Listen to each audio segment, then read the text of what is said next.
Hey everyone, Brendan Snyder here. How are you? Thank you so much for joining me and welcome to Things That Drive Me Crazy at Record Stores. So, I love going to record stores. You know that. I film my Let's Go to the Record Store series and experience videos. We always have a great time going.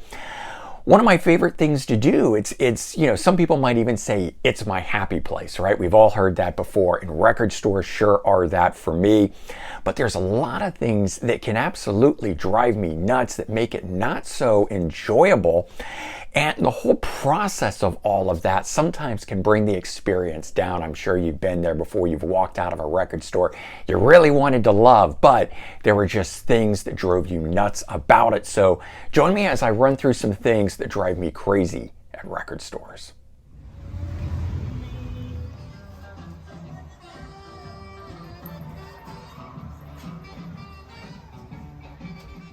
Together with Greyhound's low fares and flexible ticketing, easy booking through Greyhound.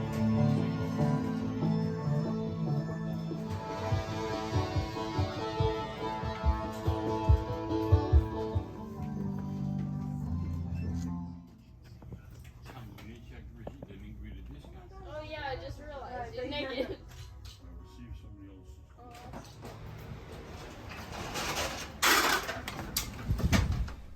All right, so the first thing I want to touch on here is you walk through the door and the store clerk or owner accosts you. Immediately right out of the gate, they want to know what you're looking for. That's okay. It's nice to be offered some help when you walk in, but oftentimes they will just keep going and going with it. I've been to several stores now where I walk in and they say, "What are you looking for today?" And I say, "Nothing, I'm just going to be looking around." And then they keep pushing and they keep pushing. I've had one guy who would tell me that there's not everything on the floor, so that I have to ask him for what I'm looking for, because otherwise I'm not going to find it. And I always try to be friendly and tell these guys that I have a collection of well over 12,000 CDs. So I'm not going in looking for your typical stuff like a Led Zeppelin or Black Sabbath album or something. I just need to peruse it in order to see what I might find, that hidden gem kind of a thing. And for whatever reason, it doesn't register with them, and that can make the experience not so enjoyable for me. Another thing is in those kind of stores where they are just packed to the gills. They're actually overpacked, and there's so much stuff that you can't even wade through it. Sometimes you can't get to everything that you're trying to look for. And then if you ask the clerk or the store owner for help, they act like it's the biggest thing in the world. Oh, you want to see something that's up high on a shelf or behind a bunch of boxes and you can't reach it and you want to know how to get to it, or that sort of stuff. And there's albums that are stacked so high and you find something in the middle of it, but you can't get it out, because if you pull that one thing out, it's like a Jenga piece and the whole thing might tumble down. Take a look at this video here.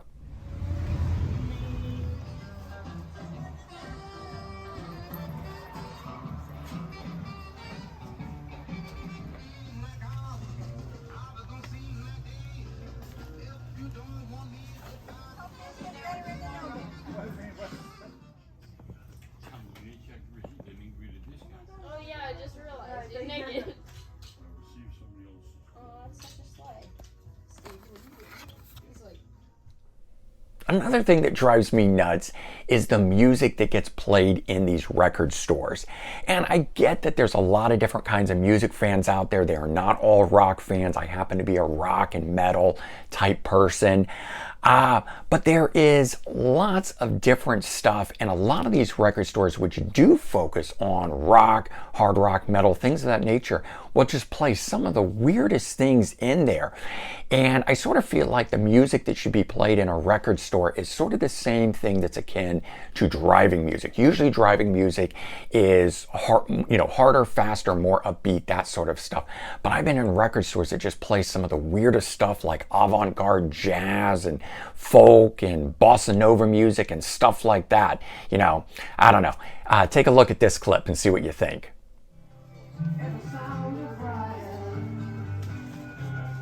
Everything is quiet.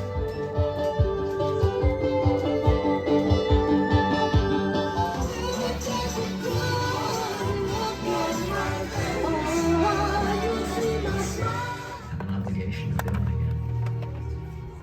teach to others what we know. One of my biggest pet peeves is how albums are filed in record stores. It's the location where they put a particular artist. So like as an example, Jimmy Page, the guitar player for Led Zeppelin, he's got solo albums, he's got other side projects that he's done like The Firm. So should he have a solo section or should he be under Led Zeppelin? And that's fine, that's a debatable thing. You'd probably expect to find him under Led Zeppelin, but if you had a solo section, even better, because then you can really find him right away fast, kind of a thing. But the other question then, you take that a step further and it's like, should Jimmy Page be under the Yardbirds because he was part of that group? Or should the Yardbirds be under Led Zeppelin? Because remember, Led Zeppelin started out as the new Yardbirds. But if we go down that road, what about the rest of the members that were in the Yardbirds, like Jeff Beck and Eric Clapton? And those guys are certainly big enough to have their own sections, but then why wouldn't they be part of it either? Yet, they're not really related to Led Zeppelin, right? So you can go down a whole rabbit hole with this, but I've been in record stores that go to that extreme and you wonder, why is Eric Clapton or Jeff Beck under Led Zeppelin? It doesn't make any sense. If somebody walked in looking for one of those artists, they wouldn't necessarily be able to find it quick. And then you've got the alphabetizing of these artists, more so than band names. But I've been in stores where they alphabetize by first name of an artist, and so it's a weird thing. It's sort of like Alice Cooper, which is a band and also an artist, a music artist, solo artist. So they want to put it under A as opposed to C for Cooper. And I think Alice Cooper as a solo artist is far bigger than just the band was, especially over longevity and so forth. So really should be C for Cooper, but I've seen it both ways and that always kind of drives me nuts. And then you've got band names where people think that they are a person. So like Jethro Tull is a band, not a person, but yet I have found it under T. Leonard Skinner, the same thing. I have found it under S, and even Marshall Tucker I have found under T. So that really kind of drives me crazy. Take a look at some of the other ones that I have found. All right, so here's one. I'm in the Dawkins section, and there's also Lynch Mob in here. But then I pull out Kelly Keeling, who did sing for Lynch Mob, but only as a live singer. So my question is, why put him with Lynch Mob in Dawkins and not Baton Rouge, where he's originally from? Here in the Keel section, there's one. Pull this band out here, Saber Tiger. It's produced by Ron Keel, but he does not play on this. So why should he be under the Keel section? Makes no sense to me. And under the Guns N' Roses section, there's actually a card for Gilby Clarke. Yes, he was a member, although he only played on the Spaghetti Incident. And in his section, there's a group called Ball, and he produced the album. So he doesn't play on it, but why would they put it under Gilby Clarke and not in its own section? These kind of things just totally drive me nuts. Okay, under the Alice Cooper section, you would expect to find things like Michael Bruce, Neil Smith, Dick Wagner, all people that have recorded with him. Some of the weird ones under here, though, we got Jesus Christ Superstar, which Alice Cooper is on, but who's going to be looking under Alice Cooper for that? Then we've got 3 CDs from Ornathi, who has played with Alice Cooper, but not recorded. And then there's no Nita Strauss under here, who is with him. So if you're going to put Ornathi, why not put Nita Strauss? Now, maybe it's just out of stock. Another thing that drives me nuts is things that are filed backwards or flipped upside down. And granted, that could just be the last person that was looking at it, but it also means that a store isn't staying on top of their alphabetizing and filing and so forth. And so not only do you find things out of place oftentimes, and I try to be the good music fan and put it back where it should go for that other music fan that is going to be looking for that item and can't find it, but it's just an odd experience. You're pulling stuff out and you got to flip it around every which way to figure it out and so forth. So I don't know. Take a look at this clip.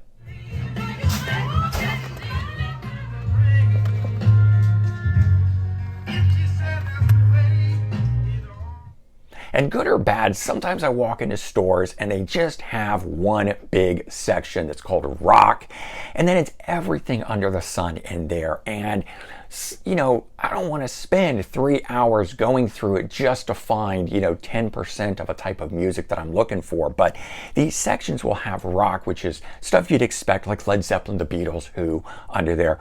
Then you've got metal in there. You're going to have Black Sabbath, Iron Maiden, Slayer. Okay, I kind of get that. Pop and rap is mixed in there as well, with like Adele, Lady Gaga, Eminem, stuff like that. R&B and soul, Sly and the Family Stone, Earth, Wind and Fire, Kool and the Gang. Folk music, like really old stuff, Woody Guthrie, Pete Seeger, a little more contemporary, Joan Baez. Punk, Ramones, Sex Pistols, New York Dolls, just all this stuff mixed together. Blues like Robert Johnson, B.B. King. And then you've got synth, goth, industrial, Depeche Mode, The Cure, Nine Inch Nails. Where should all this stuff follow? If you are not a fan of those different genres, then you're going to really be digging through in it. So take a look at this clip and see what I mean. Better together with Greyhound's low fares and flexible ticketing. Easy booking through Greyhound.com or the Greyhound mobile app gets you to destinations across the U.S. Traveling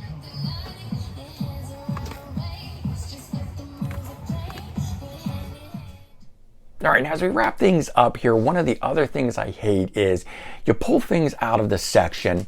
Well, I'm going to show you as an example. An album like this. This is the very first Wang Chung album. They were called, spelled differently at that point, and they changed it later. But the album clearly marked $1.99 on it. And I took it up to the counter at the store, and then they said, oh, let me look up and see what this one is priced at. I'm like, what are you thinking? You know, it's got a price tag on it. He goes, oh no, those are just left over from previous people that sold us the records. This person priced the stuff as I brought it to the counter, and the record in the end of the day was $8. Now I was okay with that because I was willing to pay about $10 for it, so I still feel like I got a deal on it. But there's other stuff I had to turn away.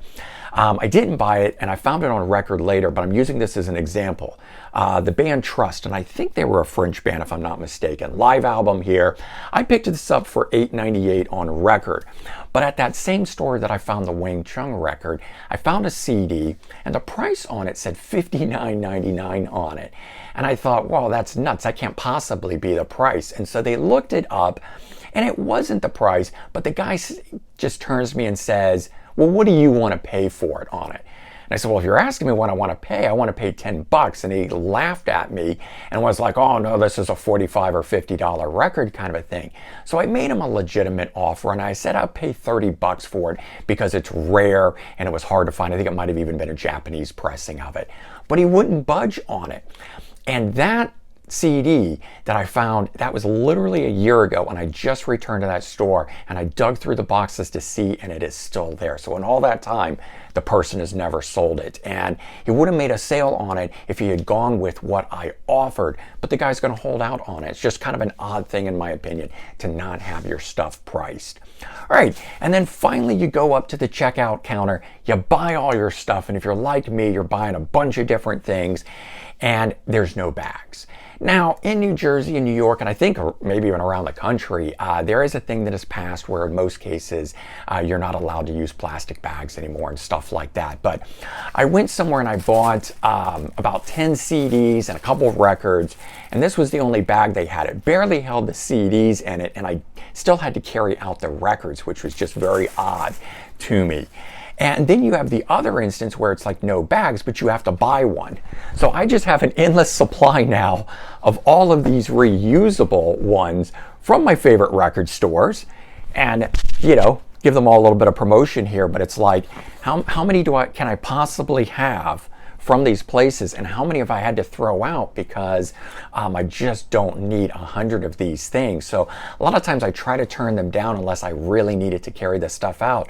But at some of these stores, they actually charge you $1 per bag, and I'm kind of getting annoyed with that too. So I don't know. There you go. Those are things that drive me crazy at record stores. Let me know the things that drive you crazy. I'm sure you've got a bunch of them, ones that I haven't thought of or I've just forgotten that I've experienced, but I'm sure there's a ton more of these things out there. Anyway, have a good one. Take care, and I'll talk to you real soon. Bye-bye, everyone.